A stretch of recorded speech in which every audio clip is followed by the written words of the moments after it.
Buona giornata, eccoci anche quest'oggi insieme, lo siamo in diretta con voi, con i nostri naturalmente ospiti in studio per fare gli approfondimenti. Un fine settimana abbastanza turbolento di riflessioni, di rabbia, di preoccupazioni da parte di tantissimi telespettatori e cittadini che ci hanno manifestato il proprio disappunto. Perché? Perché facendo due conti, poi quando ci si avvia verso la fine del mese si fanno un po' sempre, c'è chi non tornano questi conti, c'è chi non ha ricevuto la busta paga, chi ha avuto un posticipo e quindi si trova preoccupato, con preannunci di aumento di tassazione, di diminuzioni di detrazioni e deduzioni possibili prossime, di provvedimenti del governo che non fanno altro che andare a penalizzare sempre la solita fascia di cittadini. Si parla anche del discorso del ticket, non più per ISEE ma per reddito effettivo IRPEF, si parla di aumento di un punto dell'aliquota IVA, certo da luglio, però intanto già questo fa muovere e fermentare gli animi, e di altre situazioni che rendono molto difficile la prospettiva del quotidiano.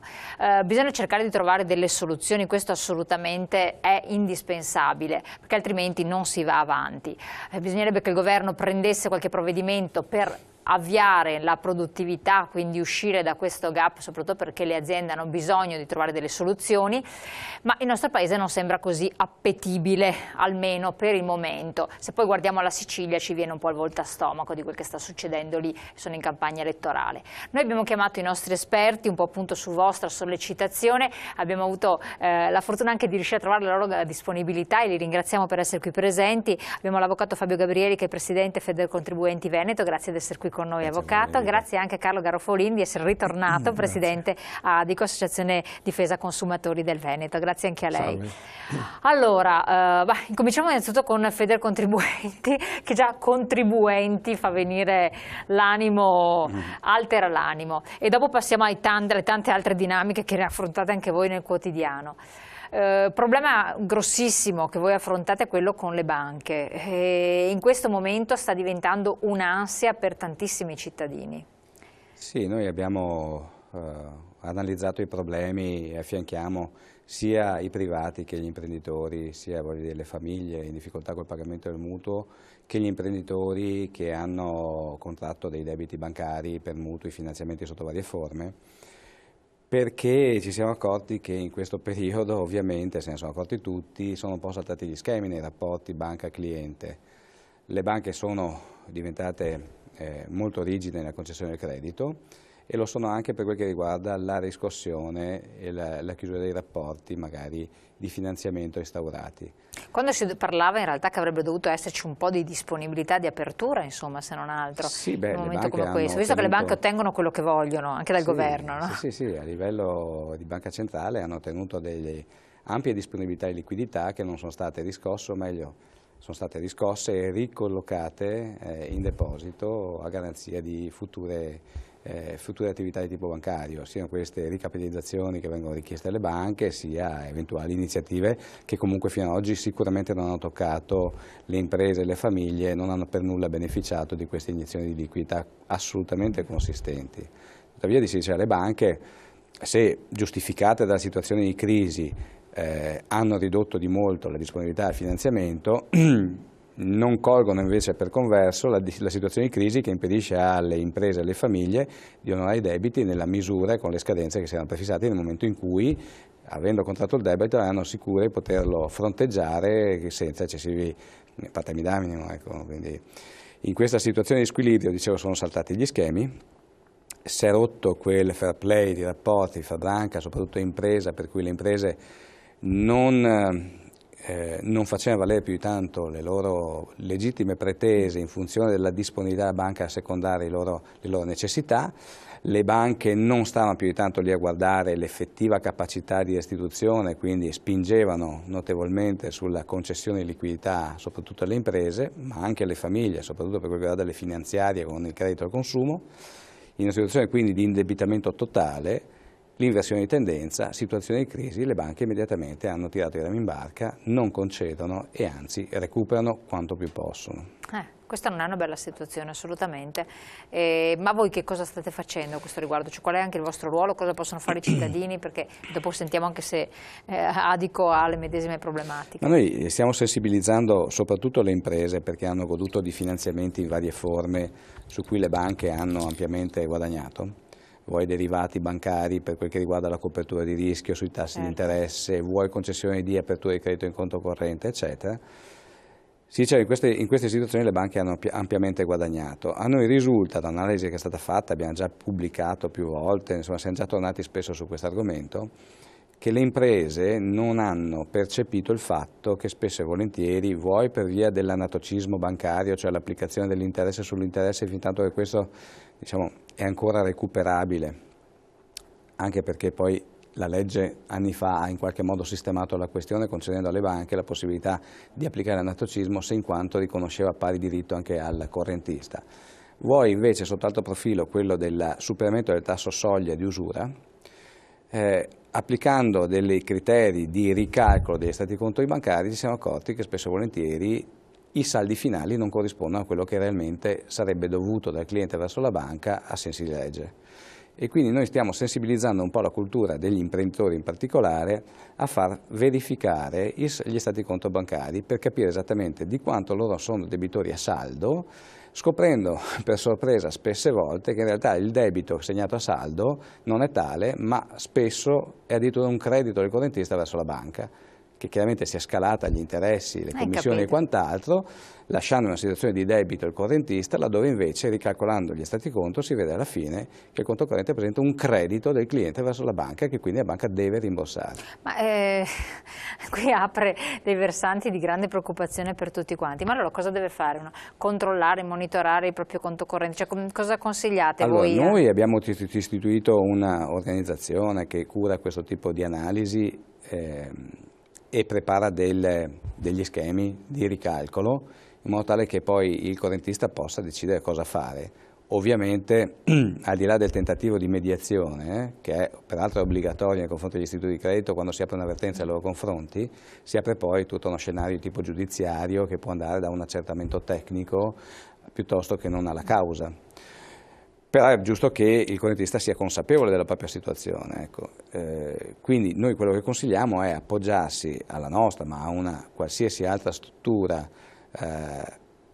chiedendo magari un preventivo dei costi analisi prima, perché abbiamo capito che in questo settore c'è chi adesso si sta proponendo in termini quasi commerciali, ossia hanno capito che c'è o ci può essere un'opportunità di guadagno e propongono delle analisi a dei costi esagerati.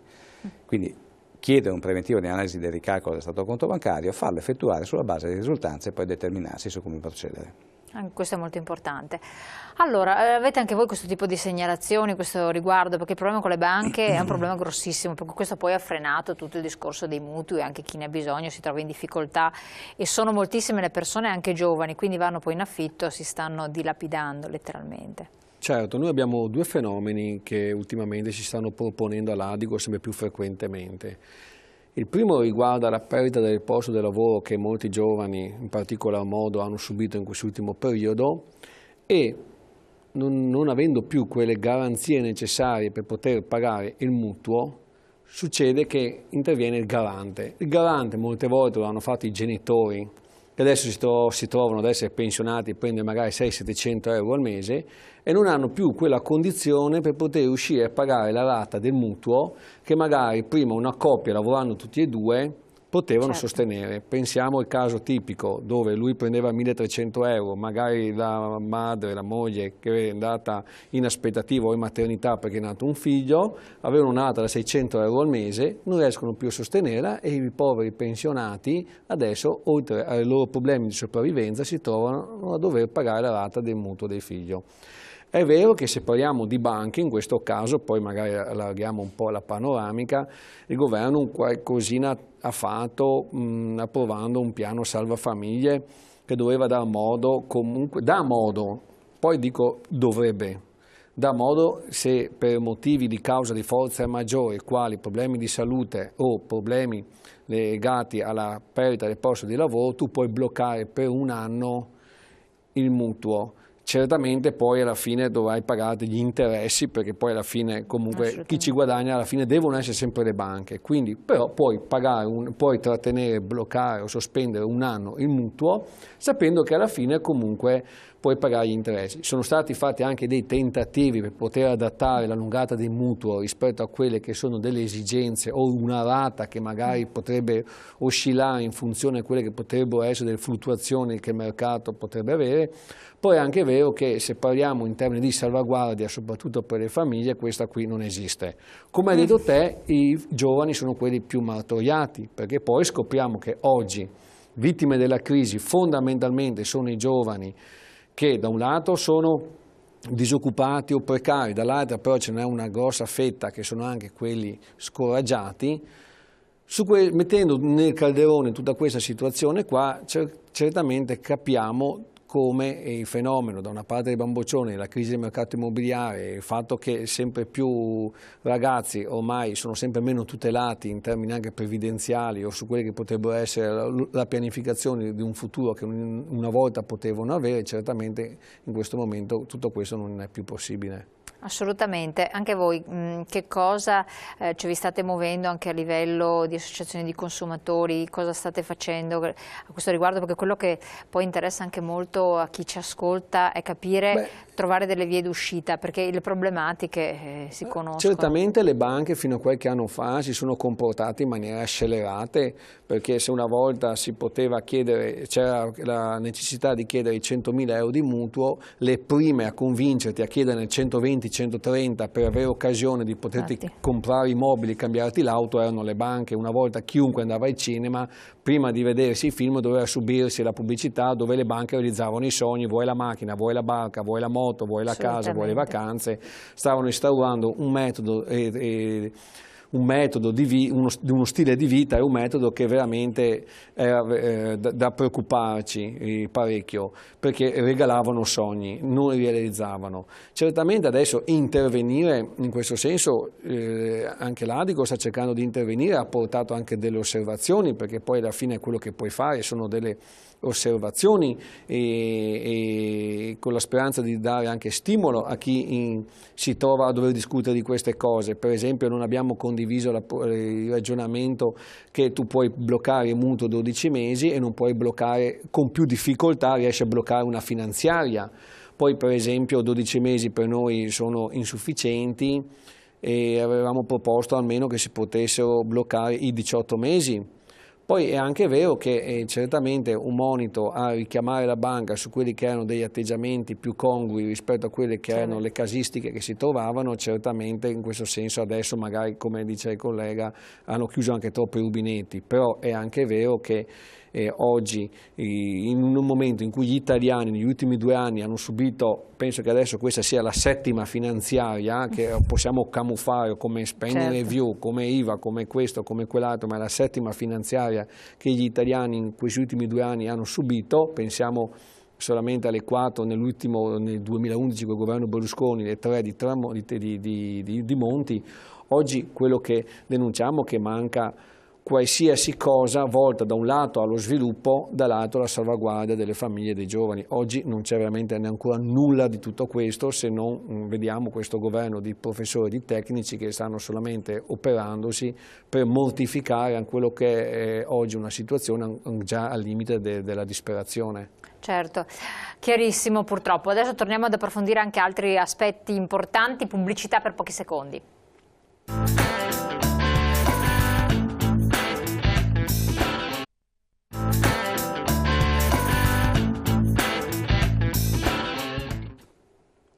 Allora, situazioni non certo piacevoli, poi io vi invito, se avete delle domande, approfittare dell'occasione che abbiamo qui i nostri ospiti per porle direttamente o fare delle osservazioni, perché poi naturalmente quando ci arrivano successivamente possiamo darvi le indicazioni dei siti o dei numeri di telefono, però non ovviamente rispondere alle vostre perplessità.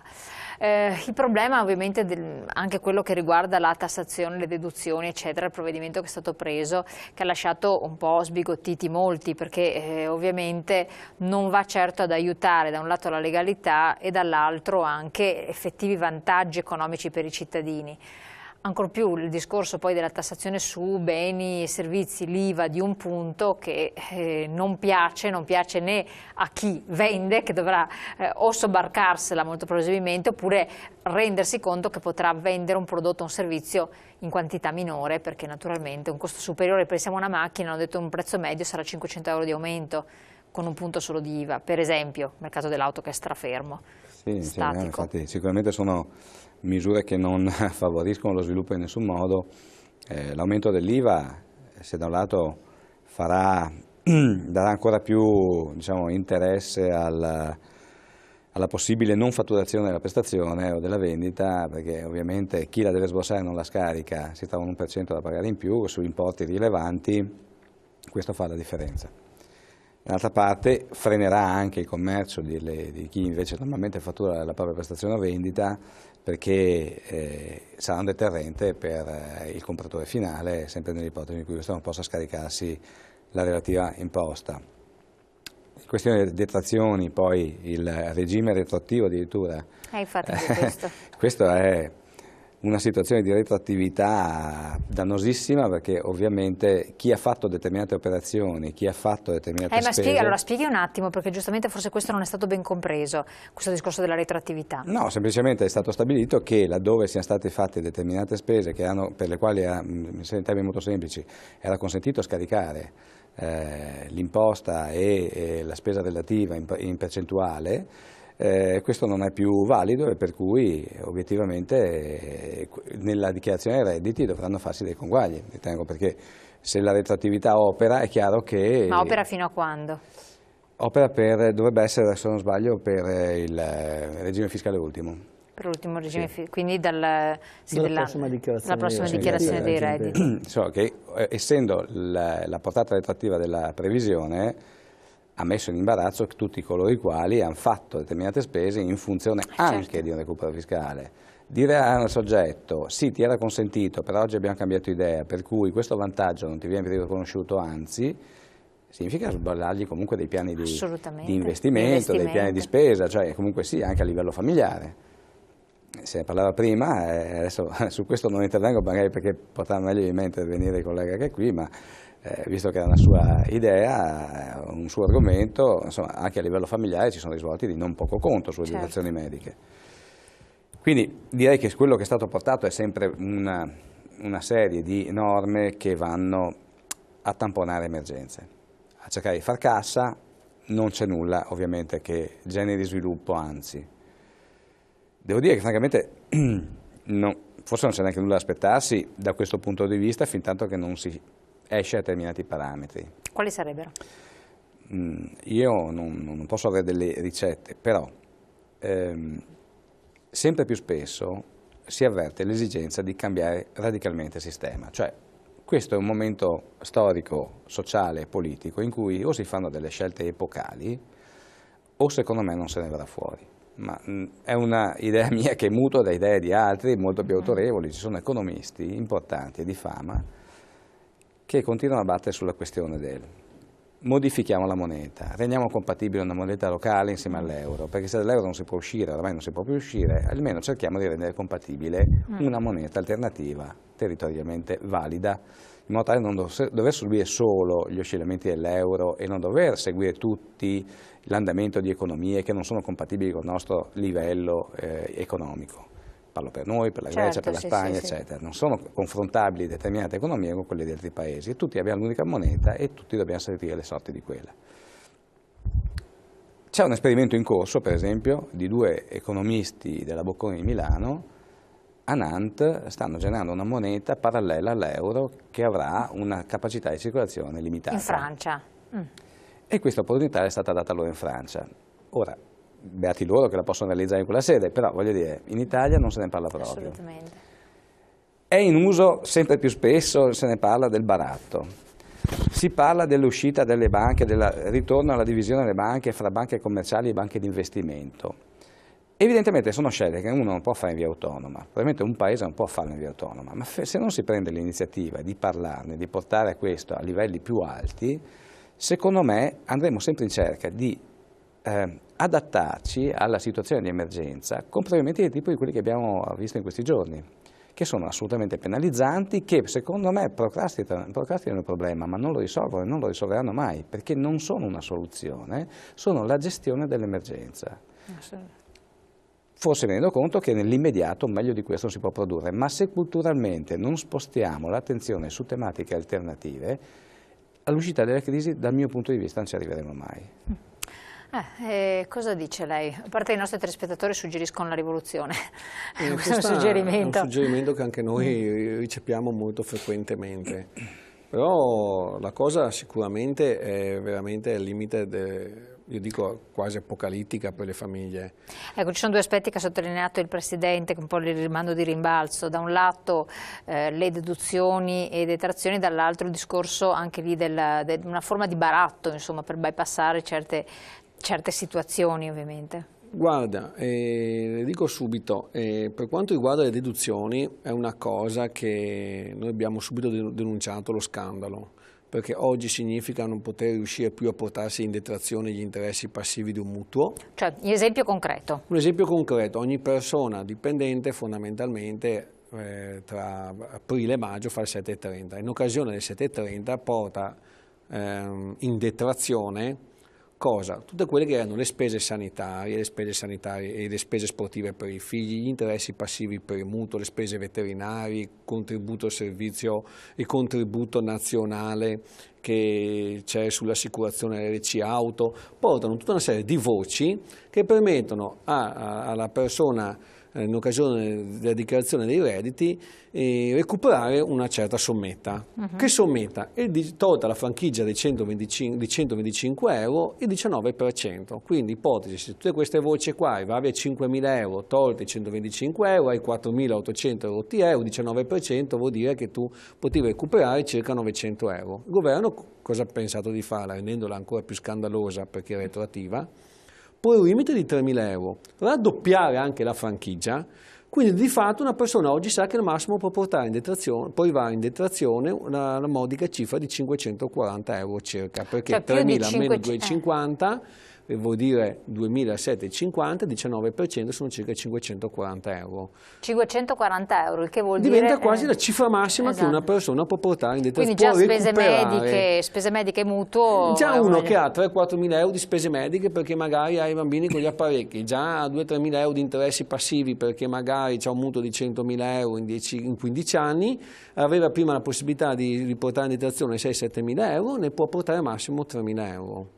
Oltretutto la franchigia, che prima era di 125 euro, il governo sta pensando bene di raddoppiarla a 250. Quindi anche quella che era una pianificazione che molte famiglie e molti soggetti avevano fatto, anche in previsione di quella che era la cifra che potevano andare a recuperare e magari di dire vabbè così mi pago 2 rate del mutuo o vado in ferie, questa cifra qua non potranno più riceverla e paradossalmente potrebbero tradursi che dovranno pagare tasse magari se queste persone qua non percepiscono una qualsiasi forma di introito che non possono più andare ad ammortizzare. Ma la cosa più scandalosa è che questa normativa qua, a nostro avviso, va contro quelli che erano dei principi che questo governo subito si era proposto, perché se da un lato dice che vuole studiare una legge contro la corruzione, dall'altra vuole combattere quella che è l'evasione, oggi la persona sicuramente a fronte di quelle che sono queste limitazioni non potrà far altro che ricercare ancora di più quello che prima era una sistemi illusivi praticamente. Sì, perché se prima il senso di combattere l'evasione era quello di poter portare in detrazione tutto quello che era possibile, oggi una persona sa che quando raggiunge 3.000 euro tutto quello che porta in detrazione è inutile.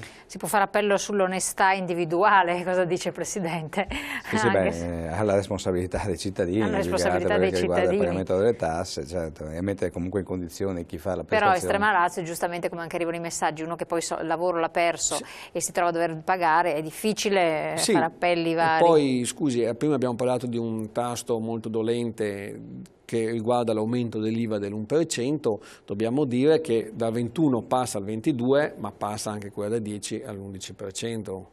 Quindi questo è un aumento che andrà a incidere tutti i beni, dai prodotti farmaceutici ai prodotti alimentari, a quelli che sono tutti i prodotti anche di largo uso consumo, con tutti i rischi che il collega ha detto. Sì, da un lato andiamo a mortificare ulteriormente certi settori, ma andranno anche a cambiare quelle che sono le abitudini a tavola e quelle che erano le strategie di sopravvivenza che le famiglie sempre più stanno cercando di utilizzare per arrivare a fine mese, perché oggi veramente si parla della crisi della seconda, terza settimana e non più della quarta. Assolutamente. Ma voi ravvedete, chiedo prima a lei, dopo è venuto anche Ruffoli, delle possibili soluzioni come anche associazioni di consumatori? Sappiamo che purtroppo in Italia non sono fortissime come nel resto d'Europa. Qua abbiamo diversi messaggi che arrivano molto arrabbiati. Adesso questo dice: le banche meritano di morire di fame, soldi europei per aiutare le imprese li hanno usati per investire in titoli di Stato, aumentando così il debito pubblico. Qualche cosa potreste fare in un momento di difficoltà, unirvi magari, e questa è una domanda che pongo a entrambe, anche se rappresentate solo due associazioni, per poter fare la voce grossa prima di arrivare a una situazione che magari scoppia improvvisamente e magari non parte dalle persone di una certa età, ma parte dai più giovani, come abbiamo visto anche in altri paesi d'Europa, e poi non c'è poco da fare, non si riesce più a risolvere il problema. Cioè l'esasperazione fa scattare reazioni. Come associazioni, come rappresentanze, cosa avreste bisogno per poter... Se c'è una possibilità di dialogo, perché poi le associazioni di categoria dicono che poi col governo non si parla. No, diciamo che noi siamo proprio collettori di protesta alla fine. Di disgrazie. Sì, lo siamo per forza di cose, perché a noi si Certo. rivolge chi il problema ce l'ha, chi il problema non ce l'ha, non si rivolge alle associazioni dei consumatori piuttosto che dei contribuenti o di imprenditori, insomma, che hanno varie problematiche. Noi fra associazioni abbiamo un certo dialogo. Abbiamo creato anche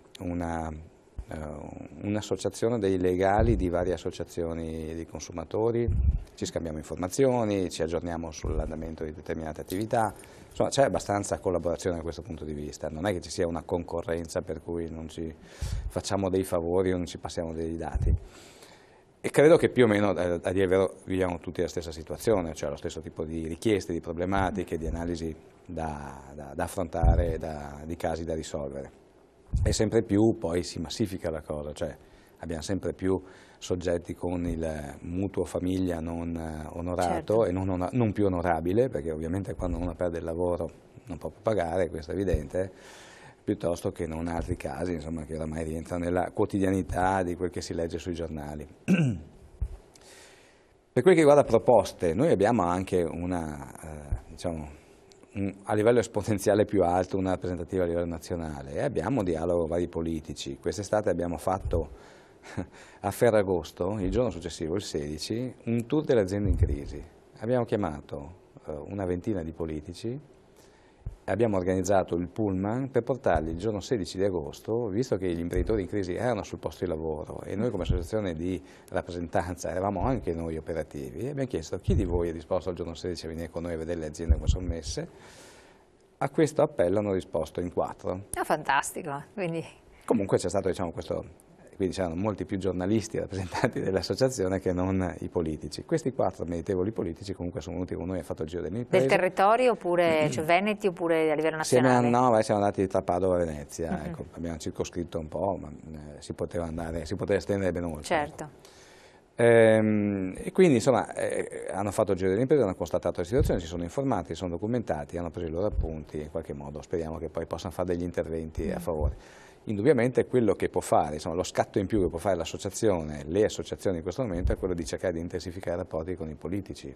Infatti vedremo adesso con le turnazioni elettorali ci sono ora, il problema è, torna alla questione precedente, cioè i politici sono maturi oggi per portare avanti progetti alternativi radicali, perché in un momento di ricerca del consenso bisogna saper fare delle scelte, o si cerca il consenso trovando delle soluzioni alternative, proponendo soluzioni alternative che magari non sono gradite ai poteri già costituiti, certo, oppure si cerca il consenso seguendo la corrente dei poteri costituiti e il loro appoggio, e allora magari si tradisce l'interesse dell'elettore sulla base di un andamento oramai programmato. Che già si intuisce come va a parare. Voi? Sì, chiaramente dovrebbe essere un'assunzione di responsabilità della parte politica ascoltare questi input che noi catalizzatori diamo e dover entrare in quelli che sono certi argomenti all'ordine del giorno in sede parlamentare quando si discute certe scelte che il governo o certi ministri stanno portando sul tavolo. Innanzitutto permettiamo una cosa, adesso noi stiamo parlando di un disegno di legge che dovrebbe essere approvato il 17 novembre se non erro, quindi relativamente a questo... Sì. Per quanto riguarda questo famoso certo. Salva Italia o legge di stabilità, non so più che definizione dargli, prima si parlava di finanziaria. Sì, prima no, ma prima addirittura si è camuffato sotto spending review, quindi già questo è stato un fallimento, perché tutto questo grandire di spending review, cioè di tagliare quella che era una previsione di spesa allo scopo di scongiurare quella che era un'altra finanziaria, già in questo senso non ho più sentito dire a qualcuno che hanno fallito anche in questo senso.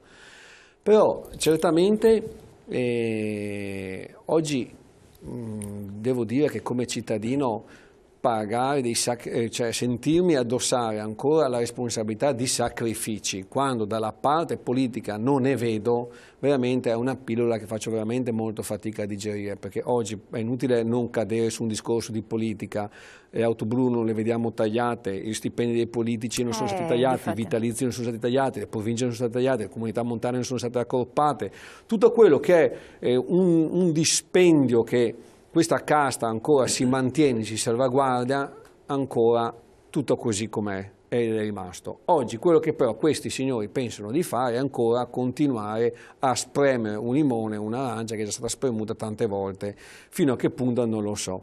Certamente assistere a questa cosa e dire che si è impotenti non è piacevole e non è neanche corretto, però se uno mi viene a dire quali sono gli interventi che facciamo e quelli che possono essere le attività che possiamo svolgere alla fine di potersi fare promotori di certe iniziative, posso garantire che non le facciamo noi, ogni tanto lanciamo anche delle richieste di segnalazioni, delle richieste di rivolgere quelle che sono le difficoltà e le situazioni più atipiche che le famiglie sono costrette a subire in questo periodo, perché poi noi le mettiamo tutte assieme, protocolliamo tutto quanto, le spediamo ai politici, le spediamo alle commissioni. Ma non c'è nessuna risposta. Non ti rispondono, non ricevi neanche una risposta. È anche vero che comunque noi utilizziamo tanti altri strumenti, però certamente se non c'è una volontà politica fai molta fatica a cambiare quelle che sono le cose, perché oggi come cittadino, se guardo la televisione o un qualsiasi telegiornale, assisto a destra un problema di azzeramento dei vertici, dall'altra un problema di primarie, e se sfoglio la seconda pagina devo vedere cosa che accade in Sicilia, ma non si parla di quelle che sono le difficoltà che le famiglie hanno. Oggi i politici sono distanti da quelli che sono i problemi dei paesi. Ma quello sostanzialmente, il problema è che allora andare a parare sulle solite cose non serve a niente. E non sono persone che sono abituati, io dico sempre, bisognerebbe fare un po' un grande fratello, no? Mettere là i ministri, i politici e dire bene adesso ti do 1500 euro al mese, tu devi sopravvivere e riuscire a mettere via qualcosina, quando ci riesci, se ci riesci, poi esci e mi viene a dire a me come devo fare. Infatti questi invece sono proprio distaccati, capisce? Quindi di conseguenza devo assistere a ministri, politici che hanno 70-80 anni che dicono dobbiamo pensare bene dei nostri figli. Assolutamente. Cioè, quando i giovani sono il nostro futuro, quando io credo che sulla cultura di investire nei giovani, nelle nuove generazioni, penso che sia la cosa più importante per cercare di dare una svolta a questo Paese, perché oggi i giovani devono riappropriarsi del loro futuro. E quindi nessuna prospettiva naturalmente che viene dal mondo della politica e di chi ci governa, quindi anche amarezza e delusione da parte di molti cittadini, consumatori, aziende e poi naturalmente categorie produttive. Verso cosa stiamo andando a parare? Una domanda un po' che rivolgiamo anche a voi. Riflettete, pubblicità, torniamo tra poco.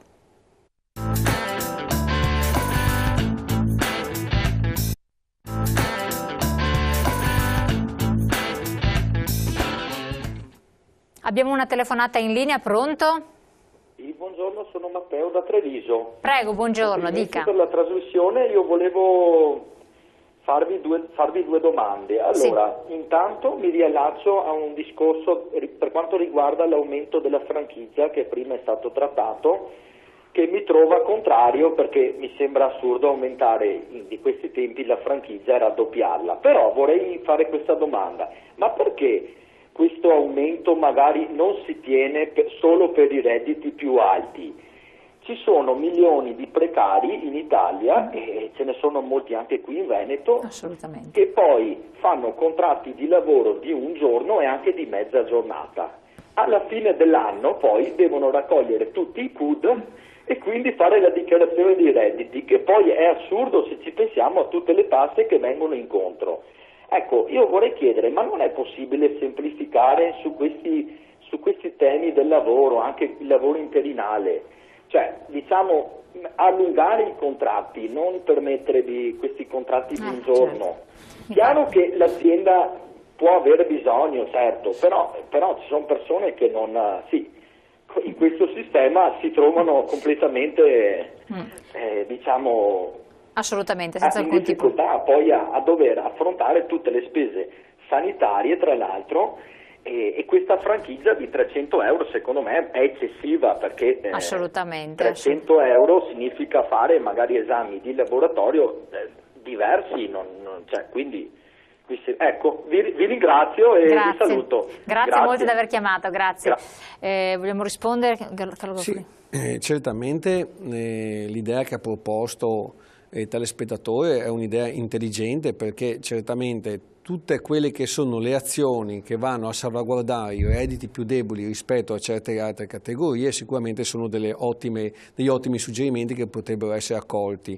Certamente partiamo comunque da una cosa che noi riteniamo ingiusta a prescindere, cioè aumentare la franchigia e porre un limite per noi è ingiusto a prescindere da quello che è il reddito, perché, ribadisco, è anche secondo noi anticostituzionale il fatto di renderla retroattiva, però è un suggerimento molto interessante. Ecco, ma questi suggerimenti... Per quanto riguarda il discorso del lavoro interinale, mi trova perfettamente d'accordo, perché oggi c'è la situazione dove ci sono i giovani che cambiano nell'arco di un anno 2 o 3 lavori, essendo che il datore di lavoro gli fa il calcolo sulla busta paga, su quello che è il reddito che hai percepito, quindi non pagando IRPEF, dopo ti trovi a fine anno che devi aumentarle e ti prendi la mazzata. Qua ha perfettamente ragione, i giovani per l'ennesima volta sono quelli che in questo senso sono più... Allora, qui chiedo nuovamente a voi, che cosa si può fare? Perché lasciare al singolo cittadino che a un certo punto arrivi all'esasperazione e si arrabbi, come è lecito che faccia, si arrabbi molto, in modo molto, molto cocente, e soprattutto i giovani che si arrabbino, oppure potete magari muovervi anche voi in modo pesante, trovare un sistema per far sentire voce al governo? Noi possiamo essere cassa di risonanza e amplificazione della protesta, esatto, ma che comunque già è evidente. Cioè ci sono ma forse non la percepiamo, io non credo che sia così evidente, cioè mi dà proprio una sensazione di altri versanti, perché lo ribadisco in più circostanze, chi opera a Roma, le sedi governative, o si muove sul territorio in certi ambiti anche di carattere economico, quindi certamente non va alla spesa al supermercato e men che meno al discount e non si rende conto di che cosa si muove, a Roma questi problemi non ci sono tutti dipendenti del Ministero e quant'altro, dello Stato, del parastato e quant'altro. E non vive questa realtà e non ci va certo sui sobborghi di Roma a vedere cosa succede, a chiedere alla signora Maria se compra la pasta oppure no, sì. Cioè, francamente. Non è certamente una questione di polemica territoriale.